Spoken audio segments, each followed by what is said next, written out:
A goal scored by David Pastrnak from Charlie McAvoy to seal a win over Seattle was the perfect way to cap Zdeno Chara's jersey retirement night, because those two guys specifically are charged with carrying the mantle of leadership that Zdeno Chara made so huge to the Bruins culture.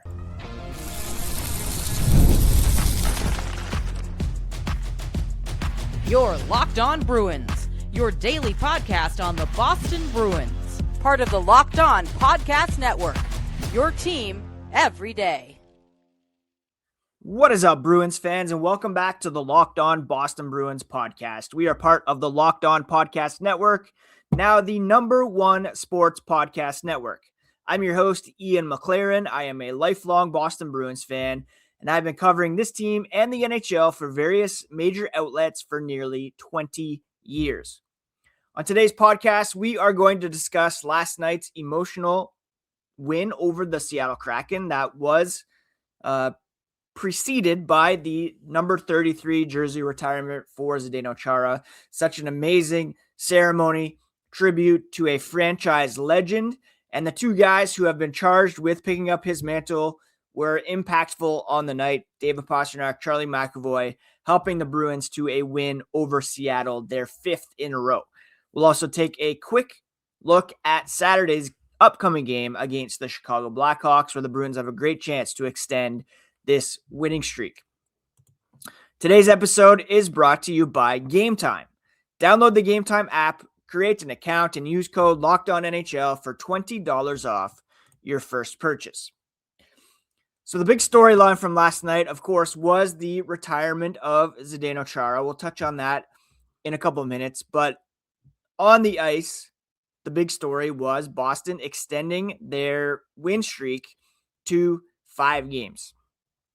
And the game-winning goal was scored by Mark Kastelic, shorthanded, stealing the puck from Matty Beniers, who's a very strong player on the puck. And I just couldn't believe that actually happened. It was so nice. He pushed it to a 3-1 at that point, the score, stripping the puck from Beniers inside the Seattle blue line, gaining control, skating in on Joey Daccord, and chipping a backhand to the short side. The Bruins were up 1 goal at that point. Seattle was pushing on a power play opportunity. It was a critical time in the game, and that effort and a very nice highlight reel goal helped the Bruins a lot in terms of winning that hockey game. And it's those kind of contributions up and down the lineup that are really fueling this current win streak. It was Marat Husnudinov who remained red hot by giving the Bruins a 1-0 lead just 45 seconds in off a bank stretch pass from Charlie McAvoy. Husnudinov playing with such confidence right now. Sturm said he's been outstanding all season long, and he's killing penalties. He's playing on the top line. Now he's chipping in offensively pretty regularly, and everybody's pretty happy with the way he's developing and the way he's playing for them as a team. Like, Husnudinov was such a huge get for the Bruins at the trade deadline last season. And the Minnesota Wild traded him, Jacob Lauko, to Boston in exchange for Justin Brazeau. He's still only 23 years old. He's not yet hit his kind of breakout threshold, which is typically around 200 games. And you can see that signs of breakout here as we move along this season. And then we get a goal from the second line. Victor Arvidsson, he has also been very impactful as of late. He was trying a centering pass to Casey Middlestat, but it went in off a Kraken stick. And of that second line, Arvidsson said, "We're healthy, we're really skating, helping each other, finding each other with close passes, really connecting, having fun out there," and that's a big part of it too. Now, Victor Arvidsson is a clear trade candidate as we approach the deadline. He's 30 plus in the final year of his contract and could really help a true Stanley Cup contender and bring back pick, prospect, what have you for the Boston Bruins. The way he's playing right now for Marco Sturm on that second line makes it hard to consider breaking it up, but these are the kinds of decisions that Don Sweeney will have to make, and might be a tough one because of how well he's fitting in as of late, but he's always an injury risk. Getting up there might be the smart play to move him. And then, again, like I said, they get the Kastelic goal to make it 3-1. The Kraken did make it 3-2 on a goal from Eli Tolvanen late in the game, but David Pastrnak scored into an empty net on the power play with 15 seconds remaining in the third period from Charlie McAvoy, his 10th career 20-goal season. Pastrnak recorded last night, moving him into a tie with Rick Middleton for the fourth most in Bruins history. Just unbelievable consistency from this guy. And again, we talk about Zdeno Chara being or having his jersey hung prior to the game, honoring his Hockey Hall of Fame career, included a Stanley Cup in 2011, a Norris Trophy in 2009, captain for all 14 of his seasons in Boston. You could see all the guys on the bench watching that ceremony, taking it in. You could see they were kind of jittery and jumping to get on the ice. But you also see the respect that they have for him, whether they've been in Boston for a couple months or several years. And we know that despite the fact they don't have a captain, so to speak, right now, it is Charlie McAvoy, David Pastrnak, who are the guys that have been here since the Chara days, through Patrice Bergeron's captaincy, as well as Brad Marchand's. And one of those two guys is likely to be the next captain of the Boston Bruins. Probably should already be David Pastrnak. I've made a case for both McAvoy and even Nikita Zadorov. But Jeremy Swayman, I think, said it best after the game. It was an incredible night. What an honor for Big Z and everything he accomplished in Boston. A huge motivator for the Bruins, and they want to be hanging right next to him one day. The Bruins had it circled on their calendar, and it was perfect how it played out. And Swayman added the tribute to Chara at the end of the game once the win was sealed by pointing up to the number 33 that's hanging in the rafters, kind of dedicating that game to him, and also wanting to be part of a new wave of Bruins who typify the hard work, the leadership, the character with which Zdeno Chara played, and bring back a new era of winning hockey to Boston. And it's that core of Swayman, Pastrnak, McAvoy that is charged with getting it done. They're the guys that Don Sweeney, Cam Neely are building around. Maybe not as well as the fans would like, as we saw with both of those guys being booed last night, as well as the Jacobses. But right now, the Bruins are playing pretty well. They've put themselves back in a playoff position.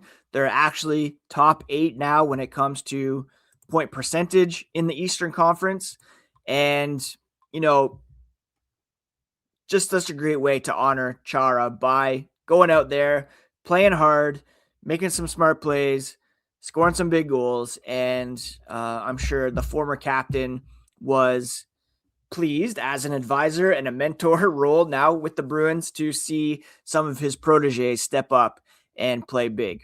The ceremony itself, I thought, was very nice. Andrew Ference was a great host. He had a very impactful speech that got me tearing up when he was talking about how Chara made him a better person, husband, father, player. And then to see Chara allow his kids to pull the ropes and get the number 33 up there was really cool as well. Shout out to the fans who were in attendance who had the thank you Chara chant going that almost made the big man crack and cry. I loved Chara naming every player that was on the 2011 Stanley Cup team. I've, spoken to Rich Peverly on this podcast a couple times. Adam McQuaid's been on here, Sean Thornton. I know how tight that group is, and I'm sure everybody appreciated getting that special shout out. It was cool to see some of the guys in attendance, Krejci, Bergeron, Seidenberg, Tim Thomas was there, Tuukka Rask. Just made me proud to be a Bruins fan. So thankful for the legacy that Zdeno Chara left. He even said it, like I talked about yesterday. Everydayers will remember me talking about the rookie lap and how he nixed that. And he said it in his speech, like, you're on the first line, fourth line, everybody's part of this team. And that is what we're seeing right now on the ice with these Boston Bruins. Everybody's important. Everybody's chipping in. And we'll continue to break down the stats and the significance of last night's win here as Locked On Boston Bruins continues.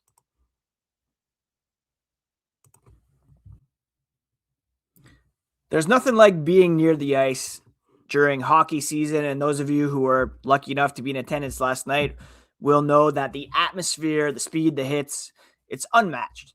Watching at home is great, but being in the building is a completely different experience.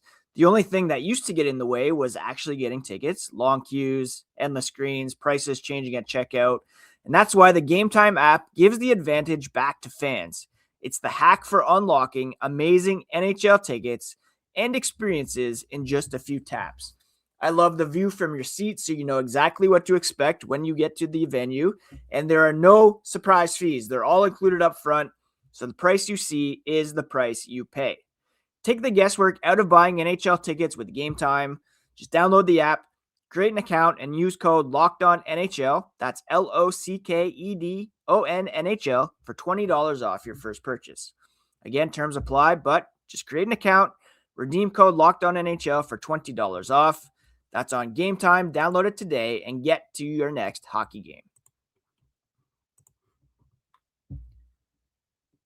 Thank you so much for making Locked On Bruins your first listen every day. And thank you for helping make Locked On the #1 sports podcast network. Let's just talk about everydayers here for a moment. There's a great new opportunity for you all to get involved in the Locked On Bruins community by joining the Everydayer Club.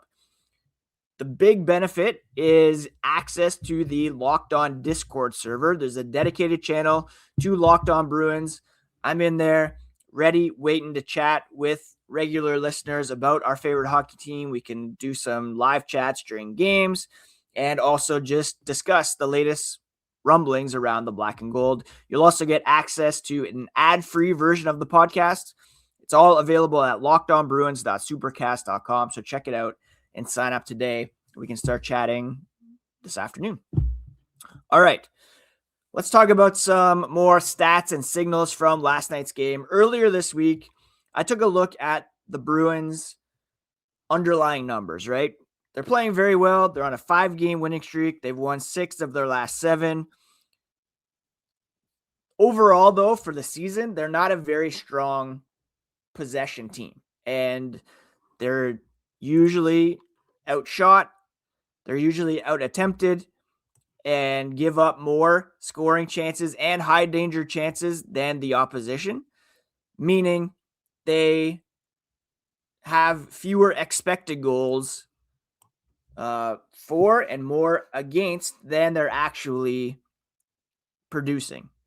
The actual goals are higher for, and the actual expected goals against are lower than what is expected based on the way the Bruins are playing, based on giving up more shots, scoring chances, high danger chances than the opposition. That's flipped a bit, though, over the past few games. And I went back to the Edmonton game on New Year's Eve up until last night. And actually, the Bruins, more of a middle-of-the-pack team in terms of shot attempt differential. That's in all situations. We'll kick it to 5-on-5 where the majority of the game is played. And the Bruins, since that game against the Oilers, so the past 8 games, so it's a small sample size, about 10% of the season, but they're 7-1 over that span. And they have a shot attempt differential at 5-on-5 of 52%, which puts them 11th in the NHL in that respect.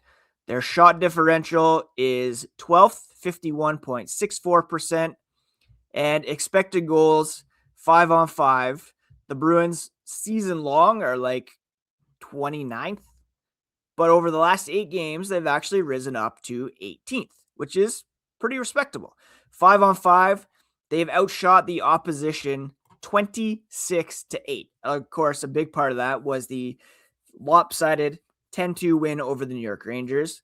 Expected goals, they're still around 50%. Expected goals over the last 8 games, 5-on-5, 18.194, 18.81 against. So they've scored 8 more than expected, and they've allowed 10 fewer than expected. So that's a pretty big gap. Their actual goals for percentage is 77%, which is tops in the NHL. Expected goals, though, is around 50%. So that shows you how good the Bruins have been playing lately, especially in net. They have a league-high goaltending, 95.48% over their past 8 games, and their shooting percentage ranks 3rd at 5-on-5. And if you kick it up to all strengths, that's including power play time, empty net time, penalty killing time, their expected goals at all strengths is, it's a bit further down. They're 24th in expected goals over the past little bit, 26.484, 28.71 against, whereas in actuality, it's 68.63. They've scored 35 and allowed 16 over the last 8 games. Number 1 on the save percentage over that span, and they rank 2nd in shooting percentage. So what does that tell us? Well, it says that the Bruins, they've been thriving since New Year's Eve. 7-1 over that span, but they're benefiting from elite goaltending, 93.13% save percentage between Jeremy Swayman and Jonas Korpisalo over the last 8 games. And they're also getting or succeeding on a shooting percentage of 14.96. And so their PDO right now is 108.1. Usually teams level off at around 100. And if you look right now, 16th team in the NHL, right in the middle, Columbus Blue Jackets at 99.4. So the Bruins, while they are thriving at the moment, they're kind of dining out on a bit of puck luck. And by that, we mean higher than expected shooting percentages and higher than expected save percentages. And there's a real chance that they will fall back to earth at some point and, get back on the losing end of things. They're not going to sustain a 7 wins out of every 8 games for the remainder of the season. But, expected goals only matter when it's all said and done. What the goals for, goals against, the shooting metrics, that's all what has actually happened. The expected goals is perhaps what should have happened and more predictive of what could happen. But at the end of the day, the Bruins have won 7 of their past 8 games and have a real opportunity to keep it going on Saturday against the Chicago Blackhawks. And we'll preview that one here coming up in a moment. But when you look at the standings, the Bruins right in the thick of it. They're 8th in terms of point percentage right now. If you look at the actual standings, they are in the 2nd wildcard spot, tied with the Buffalo Sabres with 56 points and 2 points ahead of the Toronto Maple Leafs, the Washington Capitals, 4 points ahead of the Flyers, 5 points ahead of the White House visiting Florida Panthers. In terms of point percentage, again, the Bruins are 8th in the Eastern Conference and currently 5th in the Atlantic Division. Only the Lightning, who again have the next highest PDO, are as hot as the Bruins here in the East. And the Bruins right now have the 4th best goal differential in the Eastern Conference. Washington, they are 2nd and they're outside the playoffs, which is pretty crazy. So the Bruins, they're doing what they can. They have played the most amount of games in the East, but other teams have caught up. The Panthers, notably, and the Lightning have played only 45 games, so they have 3 games in hand. Tampa is going to be very difficult to catch as the top team in the East, in the Atlantic right now. But the Bruins, what's to say they can't catch Detroit or Montreal, or if Buffalo can keep their recent hot streak going? There's a real opportunity here for the Bruins to make a playoff push, get in, see what happens, and who knows? I still think it's worth exploring a soft sell. That's a discussion for another day. What is coming up immediately is a game against the Chicago Blackhawks, and we'll preview that one here as the podcast continues.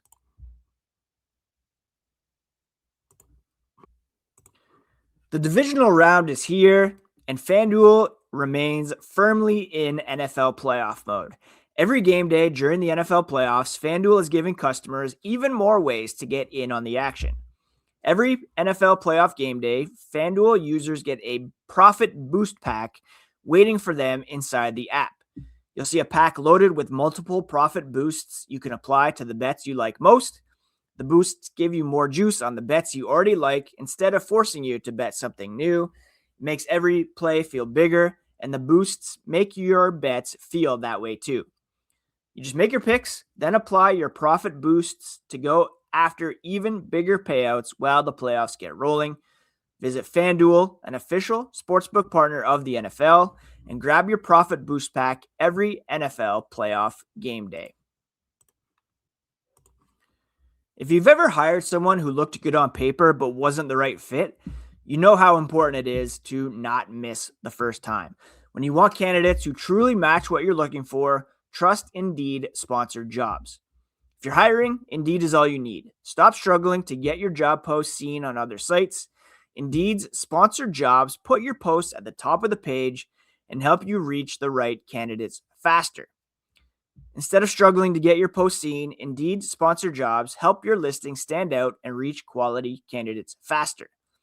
Sponsored jobs boost your post to the people who are the best match for your role and make a real difference. Indeed data shows sponsored job posts directly on Indeed are 90% more likely to report a hire than non-sponsored jobs. Spend more time interviewing candidates who check all your boxes using Indeed sponsored jobs. Listeners of this show get a $75 sponsored job credit to help give your job the premium placement it deserves at Indeed.com/lockedon. Go to Indeed.com/lockedon right now. Support the show by saying you heard about Indeed on this podcast. Terms and conditions apply.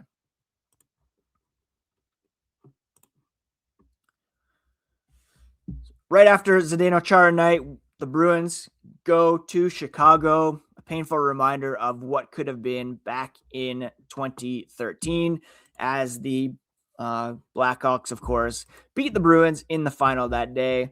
That was one thing I was lamenting last night. While Z was out there, I would have loved for him to be able to read not just the names of the 2011 Stanley Cup champions, but also at least 2019 and 2013 as well would have been amazing. Alas, didn't come to be, but the Bruins have an opportunity to really give a good beat down to the Blackhawks on Saturday night in Chicago, an 8 p.m. start.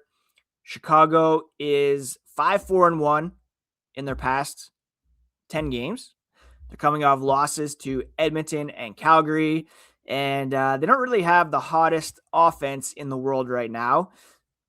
They rank 24th, and Tyler Bertuzzi, former Bruin, leads the way with 2 goals, 3 points for this team over the past 5 games.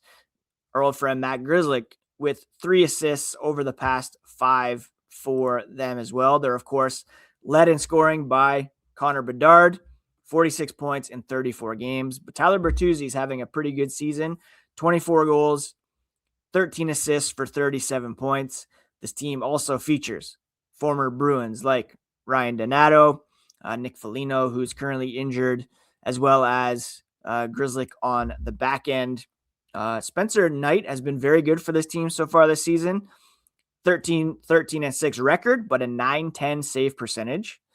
Jeremy Swayman has raised his to .906 over the last little bit. Scarpasalos is up closer to 900. He was down at like 880 a couple weeks ago. Shutout, some quality starts recently have put it back to 894, and we'll see if the Bruins continue the rotation and turn to Korpisalo for Saturday's game after giving Swayman the start on Thursday. It's the second of two meetings between these two teams this season. The first came back on opening night, back on the 9th of October. Fraser Minten scored the actually, it wasn't the season opener. It was the second game of the season, the home opener. The Bruins, Fraser Minten scored in overtime to help the Bruins get consecutive wins to begin the season. And that was just a taste of what to expect from Minten, who, along with Kusnudinov, have become real key cogs for this team this season. Both have 21 points and double digits in goals. After last night, Huzi hit his 10th goal of the season. We've got Arvidsson, Mittelstadt, Minten, Zaka, Pastrnak, and Geekie all leading this team in goal scoring. But Morgan Geekie, again, remains on this very lengthy goal drought that has almost reached a full month of play. He has not scored a goal since December 20th in a game against the Canucks. That is 1, 2, 3, 4, 5, 6, like 10, 11 games here we're going on. He had 3 shots on goal last night. He did chip in an assist, but we would love to see Morgan Geekie get back on track here with the big game against the Blackhawks. Blackhawks have the 12th ranked power play, the 2nd ranked penalty kill, so that's something to keep an eye on. Boston's power play is now 5th. Their penalty kill is 19th in the NHL. And a good thing recently for the Bruins is that they have been limiting their trips to the penalty box. And we know last night they had that, or they gave up a power play opportunity to Seattle. Kastelic was able to score. They took 4 penalties overall, though, and Seattle scored 2 or both of their goals on the power play, Chandler Stevenson and Eli Tolvanen. So you can't keep doing that against the Blackhawks. They've got a pretty good penalty killing unit, and they can also hurt you on the power play. The Bruins went 1 for 2 on the power play, but 2 for 4, 50%. Not great. Not a good look for them. Again, the Bruins now 9th in offense, 16th in total defense. Blackhawks 24th in goal scoring, 19th in terms of goals allowed. And they are losers of 2 in a row, well outside the playoff picture in the Western Conference. The Blackhawks once again lined up to get a pretty high draft pick, but they're not dead last. They're actually only 6 points out of the 2nd wildcard spot. So they're somewhat in the race with St. Louis, Calgary, Winnipeg, and Vancouver well below them in the standings. Vancouver is by far the worst team in the NHL this season. 6 fewer points than the Winnipeg Jets with a .394 point percentage and a -44 goal differential. They're looking to trade some guys. Jake DeBrusk might be on his way out. What a mess over there. We think about retooling, rebuilding. It can get pretty messy, and we're lucky that last season was the one really big down year for this team. I was confident that they would be better this season. They're on track for 95, 96 points, which is right in the playoff race. And they have a real opportunity to extend this winning streak tomorrow night against the Chicago Blackhawks. Thank you so much for taking the time to listen today. Thank you for making Locked On Bruins your first listen every day. Again, we're part of the Locked On Podcast Network, the #1 sports podcast network. Please subscribe and follow on your favorite podcast app and on YouTube so you get all the latest episodes. Follow along on TikTok and Instagram for bonus reels. You can find on Threads, X, at Locked NHL Bruins. And please do consider the Everydayer Club. It's specifically built for those of you who never miss an episode or who tune in 3-4 times a week. You can get Locked On Bruins ad-free and that members-only Discord access for some good chats on the Locked On Bruins specific channel. There's also fantasy hockey, general sports. Head to lockedonbruins.supercast.com to join the club. Please do take care of yourselves, friends. Take care of each other. Check out the Locked On National Podcast Network YouTube channel, NHL Game Night. It's all there for you to enjoy today. And again, have a great weekend. Take care of yourselves. We'll talk to you again here on Monday with a full recap of the Blackhawks game and all the latest on the Boston Bruins, because that's what we do here on the Locked On Boston Bruins podcast, your favorite team every day.